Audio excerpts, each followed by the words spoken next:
기도합니다. 주중에 제가 크리스찬 실업인들이 모여 있는 곳에 조찬 모임 하는 장소에 참석을 한 모임이 있었는데요. 그 모임에서 강사가 와서 이제 특강을 하는데 그 내용을 들어보니까 서번트 리더십이라고 하는 주제로 강의를 하더라고요. 그래서 오늘 제가 영어로 좀 제목을 붙였는데 그 서번트 리더십이라고 하는 것이 우리 성경 공부하는 내용에 나오는 게 아니고 그 강의하신 분도 경영학을 전공하신 분이고 이 서번트 리더십이라고 하는 그 주제의 내용이 경영학에 있어서 조직 행동론 또는 조직 심리학 등의 분야에서 다루어지는 내용이라고 합니다. 그래서 한국말로 번역할 때는 섬김의 리더십 또는 역설의 리더십. 왜냐하면 서번트라고 하는 말이 종이라고 하는 말인데 종이 리더가 된다. 굉장히 역설적이다. 그래서 역설의 리더십이라고도 번역을 하면서 그 리더십의 유형에 대한 연구를 하는 분야에서 다루는 학문이 주제가 이 서번트 리더십이라고 합니다. 그 서번트 리더십을 본격적으로 소개하고 확산시켜 나간 사람이 미국의 로버트 그린리프라고 하는 사람인데 그 사람은 그 미국에 만연한 그 권력기관의 권위 중심적인 리더십 스타일에 대해서 문제의식을 가지고 고민하다가 그 헤르만 헤세의 소설 중에서 힌트를 얻었다고 그래요. 헤르만 헤세의 동방순례라고 하는 것에서 힌트를 얻어서 그분이 1970년에 The Servant as Leader라고 하는 리더로서의 종이라고 하는 주제의 에세이를 발표했는데 그것이 이제 서번트 리더십이라고 하는 내용을 좀 펼쳐나가게 된 계기가 됐다고 합니다. 그가 힌트를 얻었던 그 동방순례라고 하는 소설에 나와 있는 내용 중에 그가 힌트를 얻은 대목은 그 헤세의 소설 동방순례에 그 나오는 사람 중에 레오라고 하는 사람이 있는데 일단의 무리들이 동방을 순례하면서 뭔가 목적을 이루기 위해서 길을 떠나는데 그 레오라고 하는 사람은 여행자들을 위해서 온갖 허드렛 일을 도맡아 하는 종이었습니다. 하인. 그래서 그 사람의 역할은 종이고 하인에 불과했지만 그가 사기를 북돋고 또 사람들이 여러 가지 좀 힘들고 있으면 서로 대화도 시켜주고 또 갈등이 일어나면 해결도 해주고 이런 역할을 하고 있었는데 갑자기 그가 사라졌습니다.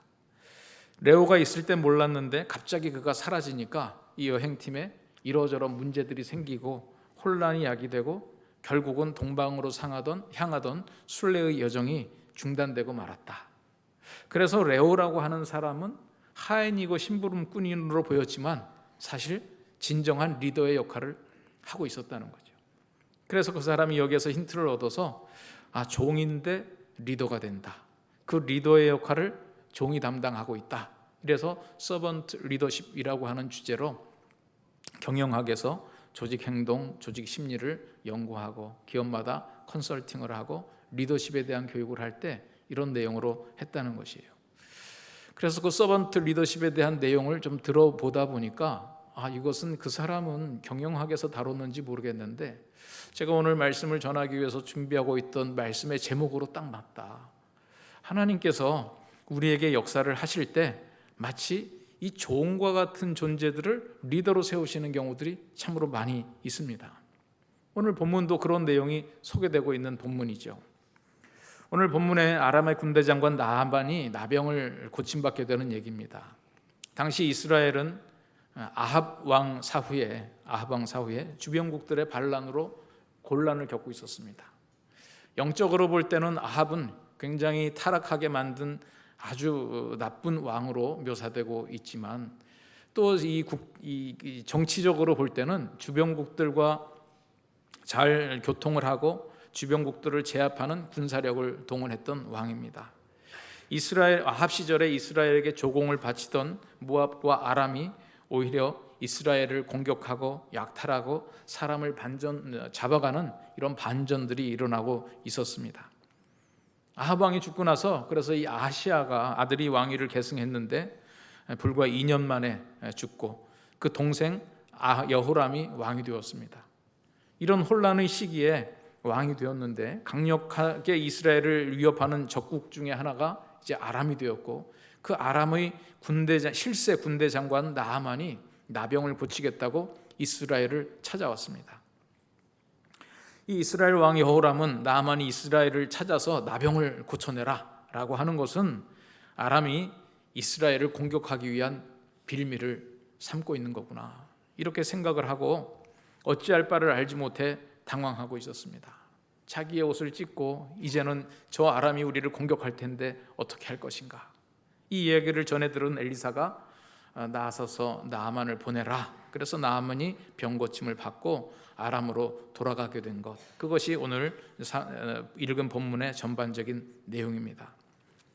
모압이 도전하고 그 뒤에 아람의 이런 도발적인 행동으로 인해서 절체절명의 위기에 접했던 이스라엘로서는 이 나아만이 나병을 치유하게 된 것이야말로 정말 가슴을 쓸어내리면서 안도의 한숨을 짓게 만들었던 사건이죠. 그런데 이 사건을 가만히 오늘 본문을 보면 결정적인 역할을 한 이 서번트들이 나옵니다. 종. 먼저 아람 사람들에게 노예로 끌려간 어린 소녀가 나옵니다. 이 소녀는 나아만 장군의 집에서 나아만 아내의 몸종이 되었는데, 이 소녀가 나아만 장군의 나병을 치유를 위해서 자기 나라의 선지자를 소개한 것이 나아만이 엘리사를 만나서 나병을 고침받게 된 결정적인 역할을 하고 있습니다.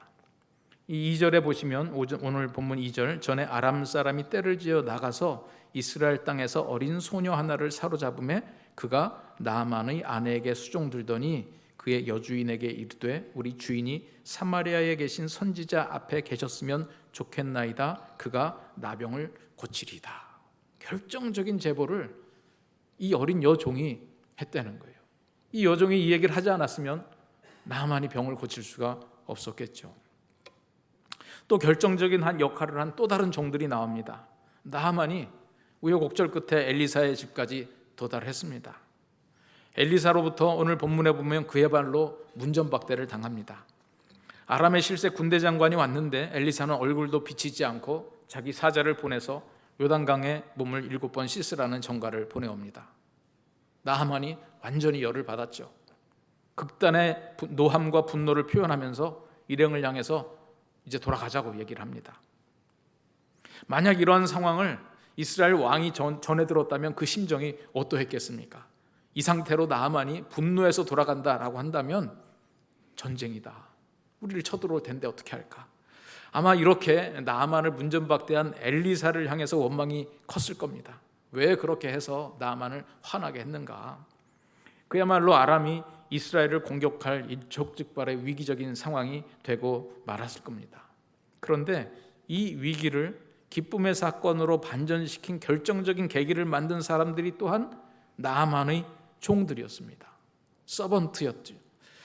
종들이 나서서 오늘 13절 말씀 보시면 흥분해서 12절의 마지막 부분에 보시면 몸을 돌려 분노하여 떠나니, 지금 나아만의 분노 게이지가 아주 극도에 달했습니다. 야, 이럴 거 없다, 이제 돌아가자 이러고 있는데 13절, 그의 종들이 나와서 말하여 이르되, 그의 종들이 나와서 몇 말씀 드렸습니다. 종들이 나서서 나아만을 진정시키고 요단의 몸을 씻도록 권하지 않았다면 나아만은 나병을 고치지도 못했을 것이고, 나병 이전에 엘리사에 대한 분노가 아람이 이스라엘을 공격하는 명분으로 작동하기에 충분한 역할을 했으리라 상상해 볼 수 있습니다. 우리가 역사의 흐름을 볼 때 결정적인 역할을 하고 있는 이름 없는 인물들이 있습니다. 오늘 본문에서도 이 이름 없는 히브리 소녀와 나아만의 이 종들이 어찌 보면 역사의 흐름을 결정적으로 바꿔놓는 역할을 하고 있습니다. 이 모든 일을 주관하시는 하나님께서 누구를 사용하시느냐? 돈과 권력과 명예와 이름 날리는 영웅들을 통하여 역사의 주도권을 그 인간들이 흘러가는 것이 아니라 하나님이 주도하시기에, 하나님은 왕도 사용하시지만 우리가 볼 때는 하등의 존재감이 없는 이름 없는 여종과 하인들을 통해서 하나님께서 그의 일을 이루십니다. 인간들은 그런 일들을 볼 때 우연이라고 하고 운이라고 합니다. 그러나 하나님의 역사에는 우연도 없고 운도 없고 오직 하나님의 섭리만이 작동하고 있습니다. 오늘 우리가 이 신명기의 말씀을 볼 때 거기에서 나오는 제목을, 그 본문을 가지고 굉장히 기도들을 많이들 하시더라고요. 신명기 28장 13절이나 44절에 보면 머리가 될지언정 꼬리가 되지 않는 축복의 역사를 얘기합니다. 그래서 우리는 머리가 될지언정 꼬리가 되지 않게 해달라고 기도를 하는데, 우리가 생각하는 머리는 어떤 것이 머리입니까? 이 세상에서 돈, 명예, 지위, 어떤 이런 세속적인 권력을 확보하는 것이 곧 머리다 생각을 해서 출세해서 입신양명하는 것, 이것이 이제 머리라고 생각을 합니다. 그러나 하나님이 쓰시는 머리는 역설적이게도 이 세상의 종의 모습으로 나타날 때가 많이 있습니다. 강력한 힘을 가진 어른들이 아니라 무력한 어린 아이들을 통해서 하나님의 역사가 이루어질 때가 있습니다. 하나님은 하나님의 역사를 펼치기 위해서 다윗이나 솔로몬 같은 왕을 세워서 쓰시기도 하지만 갈릴리의 무식한 어부들을 부르기도 하시고 여인들을 부르시기도 하고 이름 없는 종들을 사용해서 역사의 흐름을 주관하고 계시는 겁니다. 그래서 우리가 생각해야 될 것은 하나님께서 어떤 사람들을 쓰시는가, 하나님께서 쓰시는 사람들의 특징들이 있습니다. 이런 조건을 가지고 있으면 하나님께서 쓰시는 사람이 된다라고 하는 게 아니라, 그런 상황들을 하나님께서 만드시고 하나님께서 사용하시는 사람들에게 있어서는 이런 속성들이 나타나도록 하시는 것이죠. 하나님께서 자신의 일을 이루시는 사람으로 부르심에 있어서 어떠한 점을 준비시키는가 하는 것을 알 수 있습니다.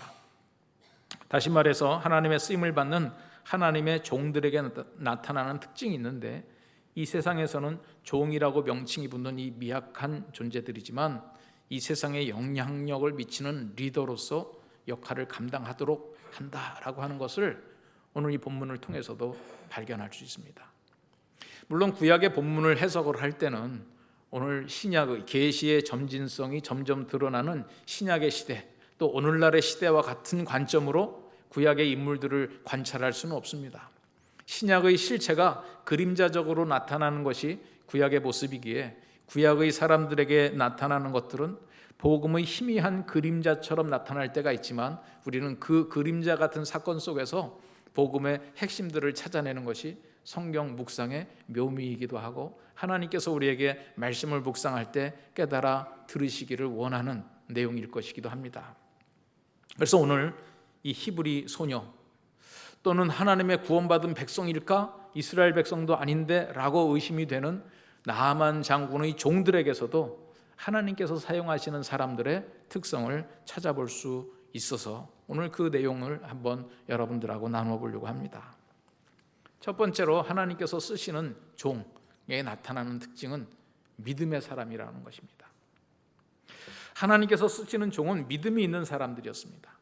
자신의 소중한 가치를 자신의 인간적인 조건에서 확인하는 것이 아니라 자신 안에 있는 하나님에게서 찾는 사람들입니다. 물론 오늘 본문에 등장하는 어린 히브리 소녀인 여종이나 나아만의 종들이 자신들을 아까 말씀드린 대로 신약의 관점에서 말하는 하나님의 자녀로 자기가 확신을 했다, 이렇게 얘기하기는 쉽지 않습니다.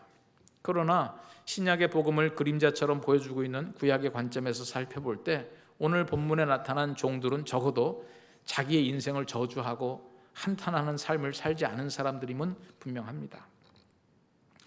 이 히브리 소녀는 이스라엘 땅에서 어린 나이에 끌려온 처지였지만 자신의 나라에 있는 선지자에 대한 믿음이 있었습니다. 나하만이 당대의 실세로서 막강한 힘과 능력으로 자신의 나병을 고치기에 애썼지만 결코 이룰 수 없었던 것을 우리 자신의 내 나라에 있는 선지자가 고칠 수 있다는 확신이 이 여종에게는 있었습니다. 그 믿음이 비록 노예 신분의 몸종에 불과하지만 주눅들지 않고 주인 마님에게 나하만 장군이 자신 고향의 선지자에게 가서 만나보면 참 좋겠다, 고칠 수 있다라고 하는 말씀을 들을 수 있었던 거죠.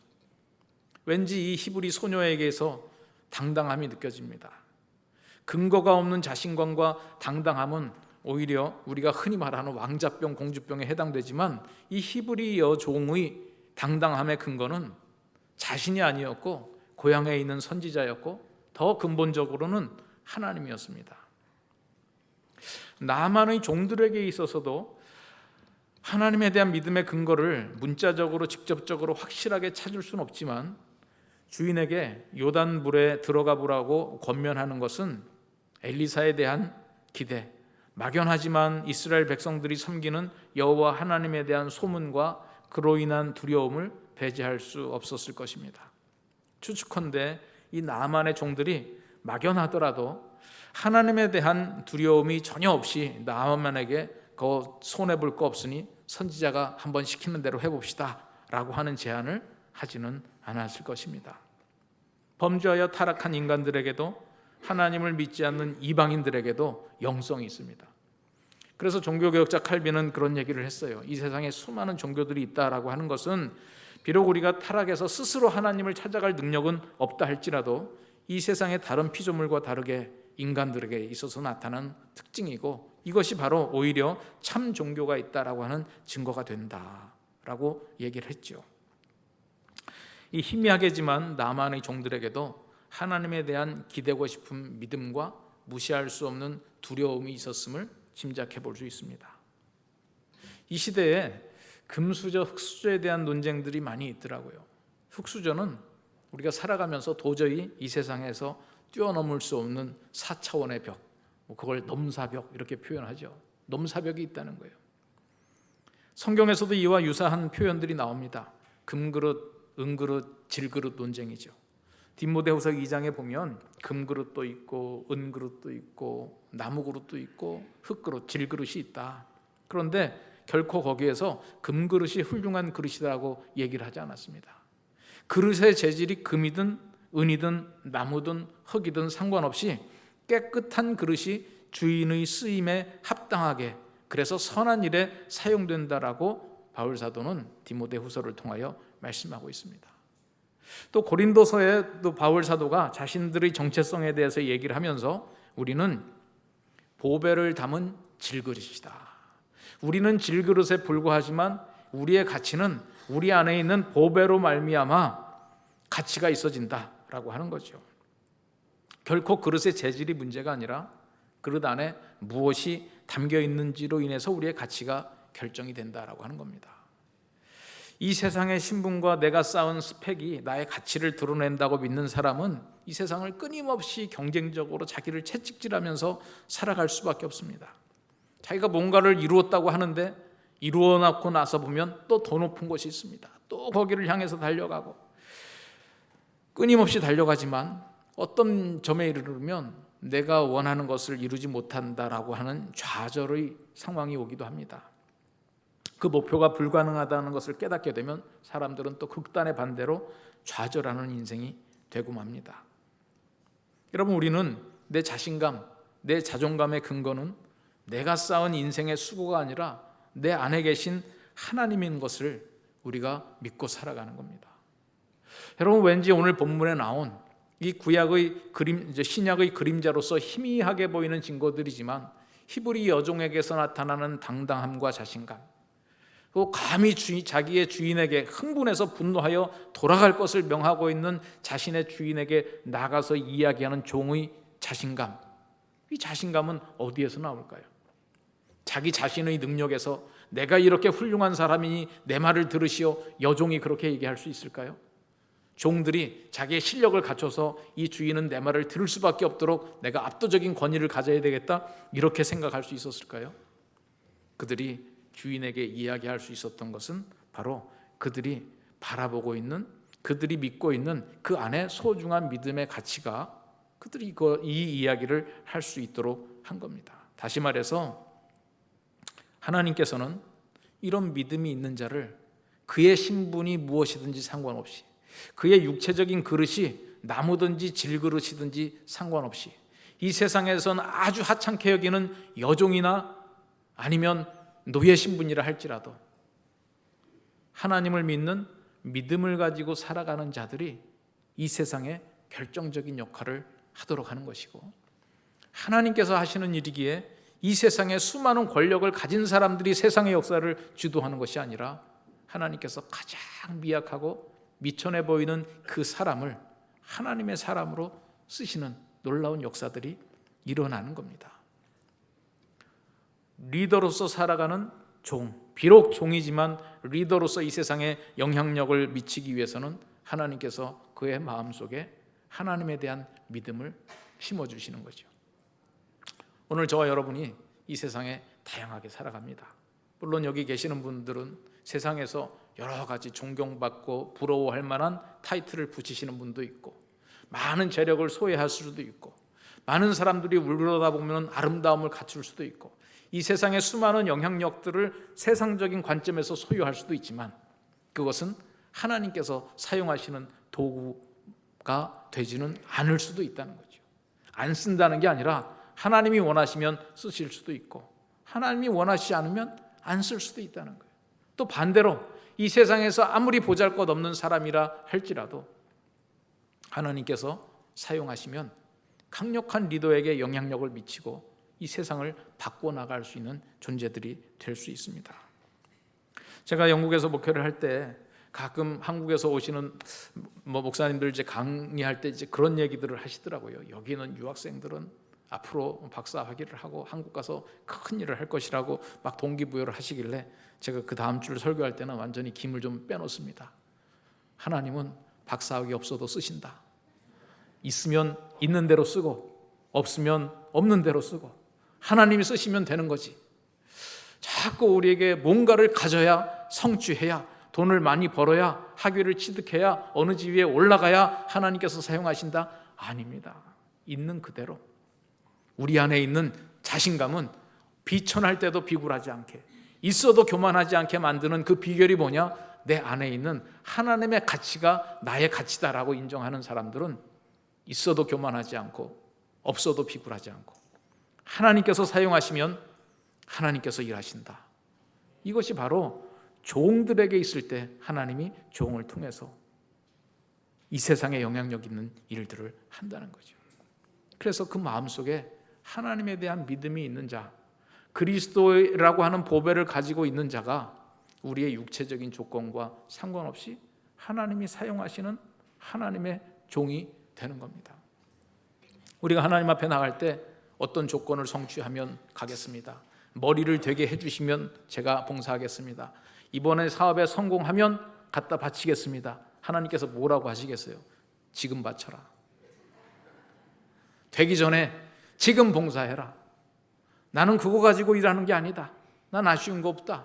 내가 너를 붙잡았으면 이름 없는 히브리 종이 나만의 부인에게 얘기하고 그걸 통해서 하나님 앞에 나아가게 했던 것처럼 이름 없는 종들의 몇 마디가 그 분노한 나만을 요단에 들어가서 씻게 만들었던 것처럼 그것은 내가 할 수 있다. 너는 순종해라. 여러분, 이 생각이 우리를 자신 있고 당당하게 살아가게 만드는 겁니다. 우리의 자신감의 근거가 어디에서 나오는 겁니까? 여자분들은 뭔가를 장신구를 많이 붙일지 모르겠는데 남자들은 보면 명함에다가 많은 타이틀을 붙이고 싶어 해요. 이런 부분들이 우리가 뭔가 큰 일을 할 수 있다라고 하는 근거로 생각하는데 여러분 착각하지 마십시오. 하나님은 그거 가지고 일하시는 분 아니고 그게 있어야 하나님께서 일하실 수 있는 분 아니고 이름 없는 종을 통해서도 역사를 뒤집어 놓을 수 있는 그 역사를 일으키시는 분이 하나님이십니다. 두 번째 찾아볼 수 있는 것은 사랑의 사람입니다. 종이지만 리더로 사는 사람들에게 나타나는 또 하나의 특징이 바로 사랑입니다. 히브리에서 잡혀온 이 어린 소녀나 나아만의 종들이 자기 주인에게 나아만의 나병과 관련하여 말하는 용기와 근거는 어디에서 나올까? 그건 사랑에서 나오는 겁니다. 이들의 행동에서 사랑이라고 하는 동기가 빠지고 이런 일을 하면 우리가 이런 사람들을 뭐라고 얘기하면 오지랖이 높다 그래요. 괜히 나설 때 안 나설 때 다 나서가지고 문제 일으키는. 그러나 이들의 행동에서 이게 오지랖이 아니고 사랑이 되었기에 하나님께서 종들을 통하여서 엄청난 역사를 일으키는 것입니다. 믿음이라고 하는 것은 내 자존감의 근거가 되지만 나의 삶에 이익이 되는 일이 아니라 할지라도 상대방을 향해서 이웃을 향해서 나서는 용기는 어디에서 나오느냐? 사랑에서 나옵니다. 히브리 소녀나 나아만의 종들은 굳이 나아만의 나병에 대해 나서서 개입할 필요가 없는 사람들입니다. 종들은 그냥 주인이 시키는 일을 성실하게 하면 되는 존재들입니다. 필요한 일이긴 하지만 주인의 요청이 있기 전에는 하지 않았다 그래서 책망 듣지도 않고 책임질 일도 없는 게 종들입니다. 그런데 이 히브리 소녀도, 나아만의 종들도 주인의 문제에 대해서 나섰습니다. 히브리 소녀가 어린 나이에 적국에 끌려와서 몸종으로 지내는 자신의 신세에 대해서 한탄하고 있는 것이 아니라 자신이 해야 할 일을 사랑하고 자신이 섬겨야 할 사람을 사랑했습니다. 그러기에 나아만 장군의 나병을 위해서 자신의 의견을 말합니다. 나아만의 종들도 역시 극도로 분노에 차 있는 주인에게 자신의 의견을 말합니다. 만일 우리가 이 어린 여종이나 나아만의 종들이 여러분에게 와가지고 내가 이걸 알고 있는데 이거를 우리 주인님한테 얘기를 할까 말까 이렇게 아마 여러분들한테 물어본다면 여러분들은 뭐라고 얘기를 할까요? 여러분들은 모르겠는데 저 같으면 가만히 있어, 괜히 나서가지고 책임질 말 하지 말고 너 뭐 그거 안 한다고 뭐 누가 월급 깎고 뭐 종한테 그런 거 시켰어? 시키는 일이나 해. 나서지 말고. 아마 괜히 나서서 책임질 말 하지 말라고 조언할 가능성이 높을 겁니다. 그러나 히브리 어린 여종이나 나아만의 종들은 자신의 신세를 한탄하며 소극적으로 시키는 대로만 하면 된다라고 하는 수동적인 태도로 살아가지 않고 적극적으로 나섰습니다. 오늘 이 본문 나아만의 종들은 엘리사의 대처로 인해서 분노를 표출하고 있는 주인에게 오늘 13절 말씀 보면 나와서 말하였다 이렇게 돼요. 나와서 그냥 말했다가 아니라 나와서 말했다. 이 히브리어 나와서라고 하는 단어에 해당되는 히브리어는 뭔가 적극적인 표현을 하고 있다. 두 가지로 해석할 수 있어요. 나와서 말했다라고 하는 것은 겸손하게 그냥 앉아서 말하는 것이 아니라 나아가서 말했다라고 하는 말도 되고, 시키지도 않는데 적극적으로 말을 했다라고 하는 그것을 표현하기 위해서 그냥 말했다가 아니라 나와서 말했다 이렇게 기록을 하고 있습니다. 주인에 대해 보이는 예의와 함께 그들의 적극성을 묘사하는 단어이죠. 주인을 향하여 내 아버지여라고 부르는 것도 또 자신들의 신분은 비록 종이지만 주인을 향한 사랑과 충성의 마음을 엿볼 수 있는 표현입니다. 하나님의 역사에 쓰임받는 하나님의 사람들, 하나님을 믿고 세상을 사랑하는 사람들이 하나님의 역사에 쓰임받는 종이 됐죠. 사랑이라고 하는 것은요, 의무를 다함으로 그치는 것이 아니라 문제에 적극적으로 개입을 하는 겁니다. 여러분, 성실이라고 하는 단어는 시키는 일만 잘해도 성실이라는 단어는 따라 붙습니다. 그런데 충성이라고 하는 단어는 시키는 일만 잘하는 사람에게 붙는 용어는 아닙니다. 사랑은 충성하게 합니다. 충성은 때로 상대방이 불편해할 수 있는 것을 알면서도 그것을 감수하는 것이 충성이고 그 동기가 바로 사랑인 것이죠. 여러분, 구약의 인물들 보면 이런 사람들이 많습니다. 포로로 잡혀가가지고 포로의 신분인데 그냥 가만히 있지 않고 포로로 잡혀간 적국의 주인들마저도 적극적으로 섬기는 거죠. 요셉이 그랬습니다. 다니엘이 그랬고 느헤미야가 그랬죠. 그들은 포로로 잡혀갔지만 우리가 알고 있기에는 위대한 신앙의 위인들이지만 그때 당시 역사로 돌아가서 보면 포로로 잡혀온 저 이방 땅에서 온 외국인에 불과하고 포로에 불과합니다. 그런데 그들은 종된 신분이었지만 적국의 노예라고 해서 그저 시키는 대로 산 사람들이 아니었습니다. 하나님께서 원하시는 것이 뭘까? 적극적으로 나서서 주인을 섬기고, 그러다 보니 주인의 신뢰를 받고 주인에게 뭔가 시키는 대로가 아니라 사랑의 동기로 섬기는 사람들을 하나님께서 하나님의 위대한 일에 사용하고 계심을 알 수 있습니다. 오늘 우리가 이 세상을 살아가는 삶의 태도도 역시 마찬가지입니다. 여러분, 우리가 천국 가는 거는요, 전도 많이 해야 가는 거 아닙니다. 헌금 많이 해야 가는 거 아니고 봉사 많이 해야 가는 거 아닙니다.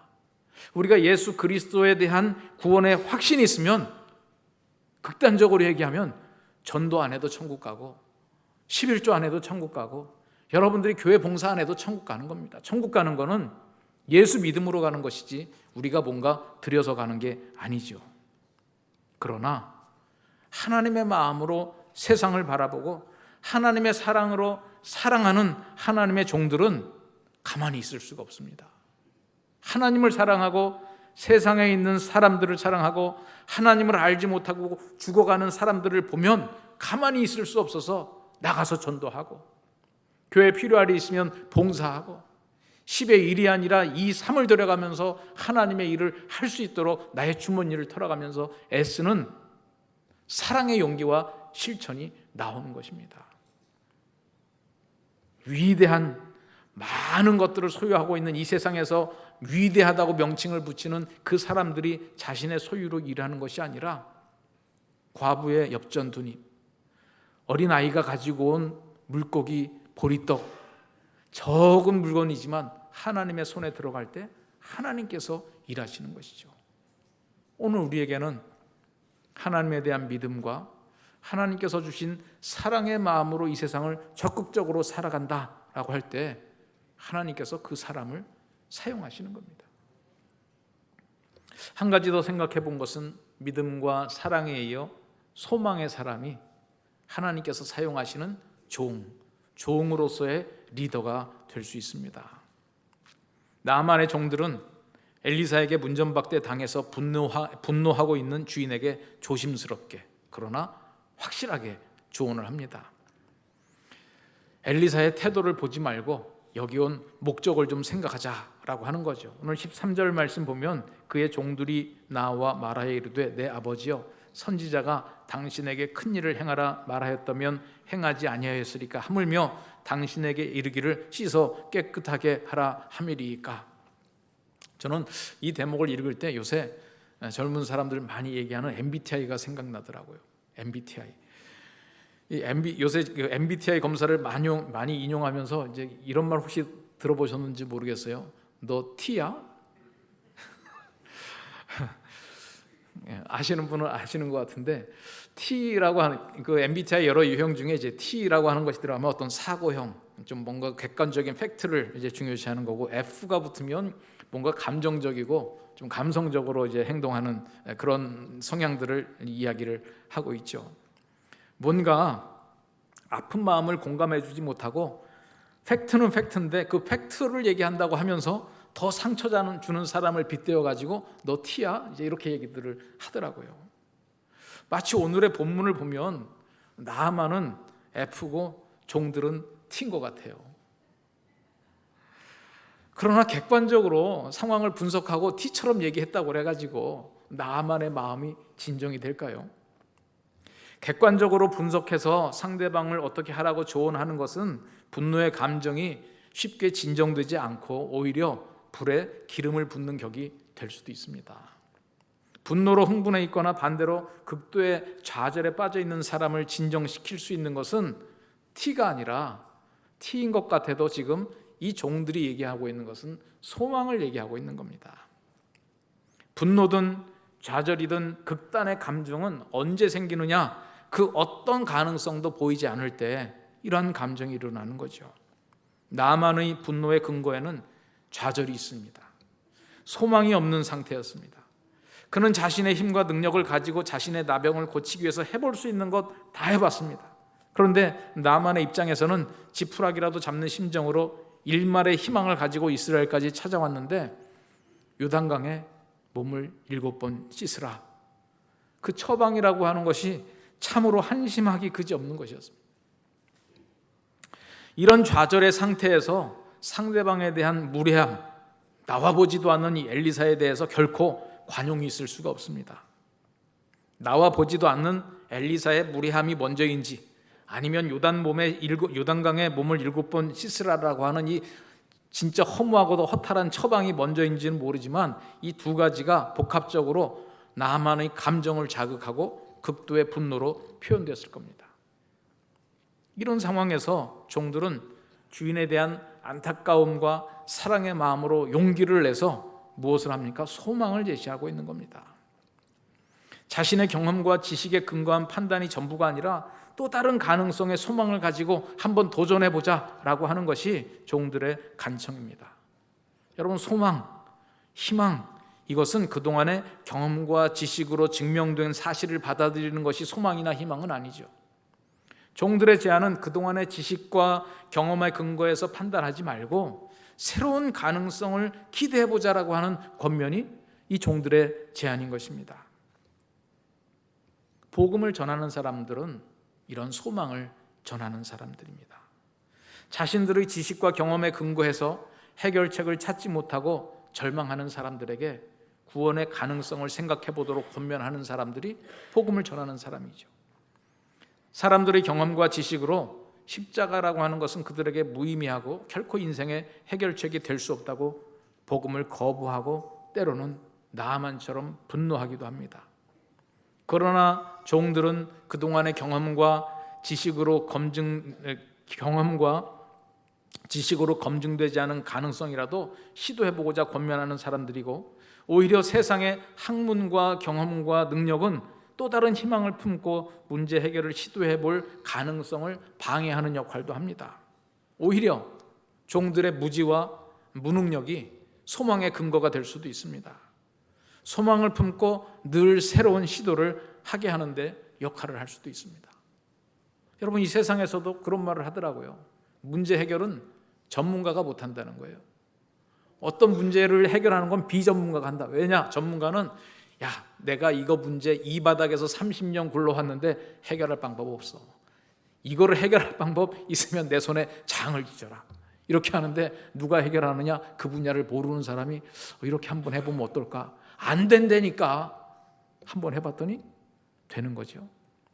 문제 해결을 그래서 비전문가가 한다. 이 세상에서도 어떤 창의적인 훈련들을 시켜나갈 때 그런 얘기들을 하더라고요.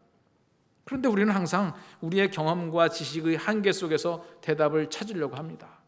나만은 자기의 경험과 지식 속에서 엘리사의 제안은 말도 안 되는 소리였습니다.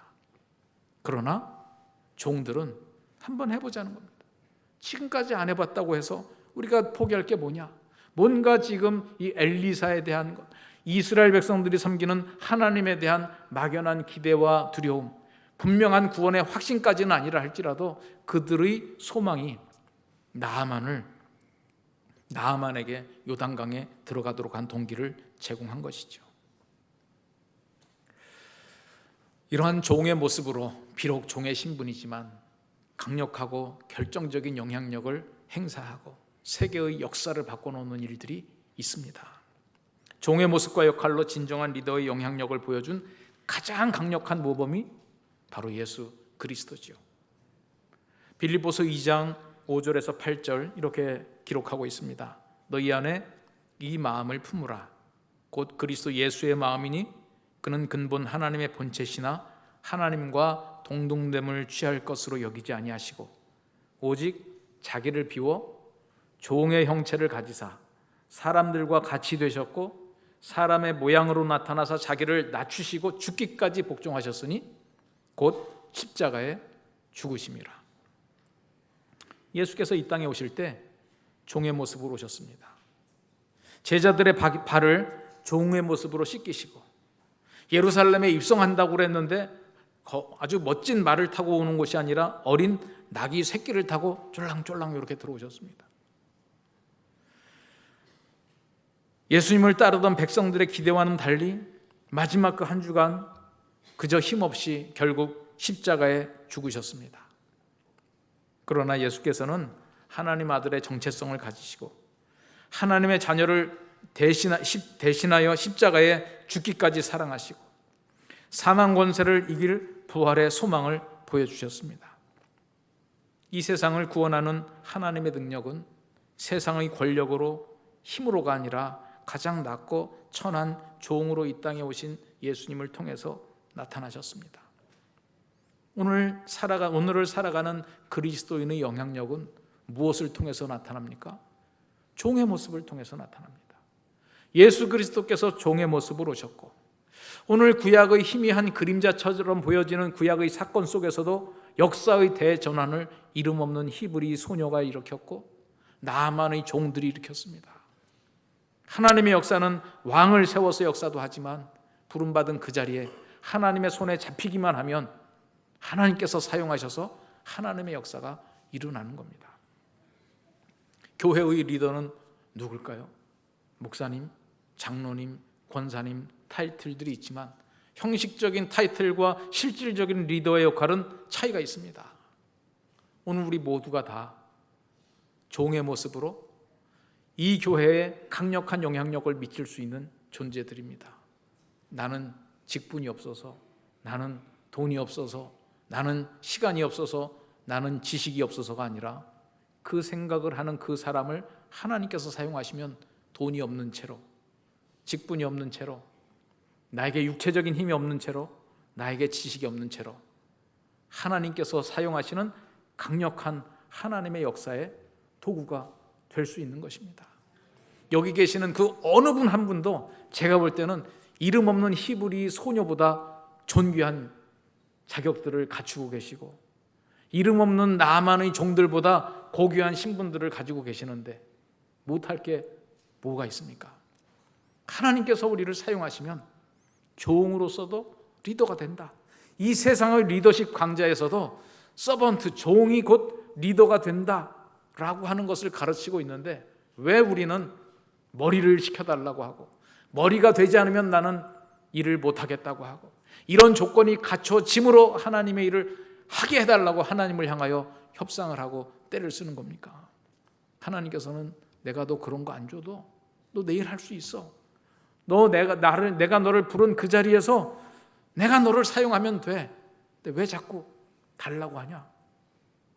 하나님께서 오늘 우리에게 그런 메시지를 주시지 않을까요? 섬김의 모습으로 오신 예수 그리스도, 이 세상에 가장 나약한 존재지만 세상의 역사를 뒤집어 놓고 하나님께서 구원하시는 구원의 역사를 펼치신 것은 로마의 강력한 힘이 아니라 무력하게 십자가에 죽어 가신 예수 그리스도의 희생이, 그 사랑이, 우리에게 주는 소망이 하나님의 역사를 일으킨 것입니다. 오늘 이 시대에도 여전히 하나님께서 우리를 향하여 부르시는, 도전하시는 메시지, 서번트 리더십이 오늘 저와 여러분들에게 함께 도전이 되고 작동이 되기를 바랍니다. 우리 이 시간 같이 한번 기도하겠습니다. 우리 기도하실 때 하나님께서 나에게 불러주신 부름의 자리를 원망했던 것을 주님 용서해 주십시오. 하나님께서 나에게 주신 삶의 처지를 더 높은 것, 더 많은 것을 주셔야만 하겠다고 원망했던 것 용서해 주십시오. 내가 가진 것 없어도, 내가 누군가보다 능력이 적은 것 같아도 하나님이 있는 이 자리에서 하나님 당신의 종으로 쓰임받기를 원합니다. 이 시간 결단하는 기도, 간구하는 기도 함께 하겠습니다.